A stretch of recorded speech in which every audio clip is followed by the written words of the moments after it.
Everything you earn, save, or spend today is connected to a decision made in secret more than 100 years ago. A decision you never voted on. A decision most people don't even know happened. November 1910. Late at night, a private train quietly leaves New Jersey. Its destination is deliberately hidden. The passengers use false names. Even the train staff is kept in the dark. No reporters are allowed anywhere near the route. No public records announce the trip. The secrecy is not paranoia, it is strategy. Because if the public knew who these men were and what they planned to design, the reaction would have been immediate and hostile.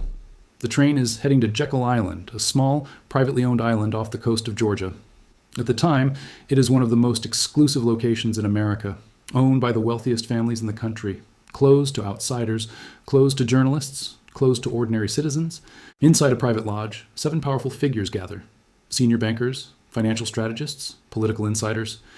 Together, they represent a massive share of the nation's financial capital. What happens in that room never becomes front-page news.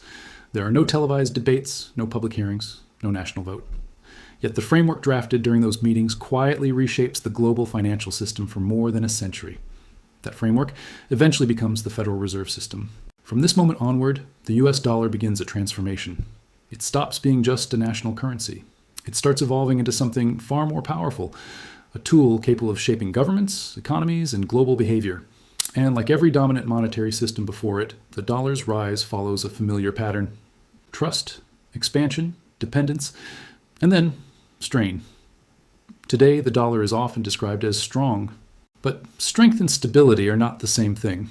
To understand where the dollar is going, you first have to understand what it actually is and why it was redesigned in the first place. Before 1913, the United States had no permanent central bank. Banks issued their own notes. Financial panics were common. When banks collapsed, depositors lost their savings. There was no official backstop, no lender of last resort. The system was chaotic, but it was also transparent. When banks failed, people blamed banks. When politicians made mistakes, voters noticed. Responsibility was visible. That visibility was about to disappear. In 1907, the American financial system nearly collapsed entirely. Banks shut their doors. Markets froze. Fear spread as people rushed to withdraw their money. The federal government did not step in. Instead, one man did: J.P. Morgan. From his private library, Morgan coordinated emergency rescues, deciding which institutions would be saved and which would be allowed to fail. The panic eventually subsided, but it exposed a dangerous reality. Private individuals held more financial power than the government itself. Publicly, the solution was framed as stability, a central institution that could prevent panic, smooth crises, protect the economy from itself.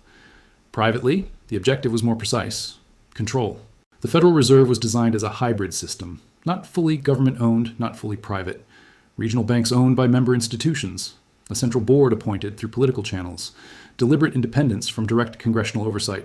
Most importantly, it was granted a unique power: the ability to create money by lending it into existence.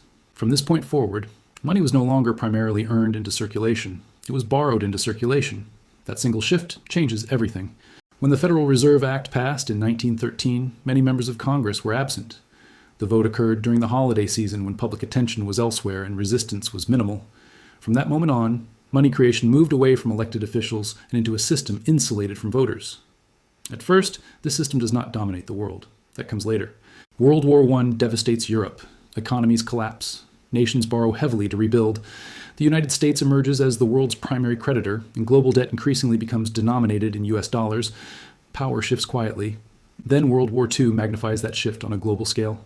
By 1944, much of the world lies in ruins. America does not.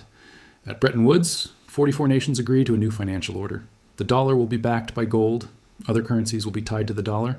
The United States will sit at the center of the system. For decades, the arrangement works. Growth accelerates, trade expands, trust holds. But every system built on promises eventually faces the same question. What happens when those promises grow faster than reality? That question marks the moment the dollar stops being just money and begins becoming something else entirely. The dollar did not conquer the world through war. It did something far more effective. It made itself unavoidable. After World War II, the United States sat at the center of global finance. Its factories were intact. Its gold reserves were unmatched. Its political influence was expanding. The Bretton Woods system officially locked this advantage into place. On paper, the deal looked fair. The dollar would be backed by gold. Other currencies would be pegged to the dollar. Stability would replace chaos. Trade would flourish. Everyone would benefit. And for a while, that promise held. But underneath the surface, something asymmetric was forming. Only one country could print the currency that everyone else needed. That country was the United States. As global trade expanded, nations needed dollars to buy oil, machinery, food, and technology. To get those dollars, they had two options: earn them through exports or borrow them through debt. Most chose both. This is where the dollar stopped being just a medium of exchange. It became infrastructure. By the 1960s, cracks began to appear. The United States was spending heavily on wars, social programs, and global influence. Dollars flooded the world, but gold reserves did not grow at the same pace. Foreign governments noticed. France, under President Charles de Gaulle, openly questioned the system. French ships began arriving in New York, demanding gold in exchange for dollars. Other nations quietly followed. The math no longer worked. In 1971, the United States made a decision that would have collapsed any other currency overnight. It broke its promise. President Richard Nixon announced that the dollar would no longer be convertible into gold. The gold standard was over. On paper, this should have destroyed trust in the dollar. Instead, the opposite happened, because the United States replaced gold with something even more powerful: oil. In the early 1970s, Washington struck a quiet agreement with Saudi Arabia, the world's largest oil producer. The deal was simple and never formally written into law. Saudi Arabia would price oil exclusively in US dollars. In return, the United States would provide military protection, weapons, and political support. Soon, OPEC followed.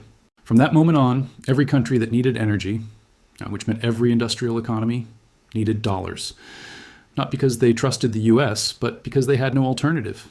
This was the birth of the petrodollar system. Oil revenues were recycled back into US financial markets, treasury bonds, Wall Street banks, American assets. Dollars flowed out to the world, and then flowed straight back. The United States could now run persistent trade deficits without facing immediate consequences. It could import more than it exported, spend more than it earned, and finance both by issuing debt in its own currency. No other nation had this privilege. To manage the growing system, new global institutions rose to prominence: the International Monetary Fund, the World Bank. Officially, they existed to promote stability and development. In practice, they enforced dollar discipline. When countries faced balance of payments crises, they were offered loans denominated in dollars with conditions attached: austerity, privatization, currency reforms, market liberalization. These policies were often presented as technical necessities, but the outcome was consistent. Debt deepened, dependence increased, local control weakened. Countries did not lose sovereignty through invasion. They surrendered it through balance sheets. Over time, entire regions became locked into a cycle where growth depended on dollar access, and dollar access depended on compliance. This system produced undeniable benefits. Global trade expanded dramatically. Poverty fell in some regions. Financial markets became deeply interconnected. But it also concentrated power. A system built around a single currency means that decisions made by one central bank ripple across the entire planet. When the Federal Reserve raises rates, capital flows shift, currencies weaken. Debt becomes harder to service. Crises appear thousands of miles away from Washington, triggered by decisions made inside it. By the early 2000s, the dollar was no longer just dominant, it was embedded. Governments held trillions in dollar reserves. Corporations borrowed in dollars. Commodities were priced in dollars. Even rivals of the United States depended on it. The world was no longer using the dollar by choice. It was using it by necessity. And systems built on necessity are stable until stress reveals how little room they leave for error. By the time systems start breaking, the damage is already done. That's the mistake most people make when they think about reserve currencies. They imagine a dramatic moment, a crash, a headline, a sudden collapse. That's not how this ends. Reserve currencies don't die from shock. They die from saturation. And the US dollar is now deep into that phase. For decades, the world had one problem: too few dollars. Today, it has the opposite problem: too many. Since 2008, the Federal Reserve has printed more money than at any point in human history. Trillions created during the financial crisis. Trillions more during COVID. Emergency measures became permanent tools. Zero interest rates became normal. Balance sheets exploded. Each time the justification was the same: this is temporary. This is necessary. There is no alternative. But here's the reality no central banker will say out loud. When money can be created without consequence, consequences don't disappear.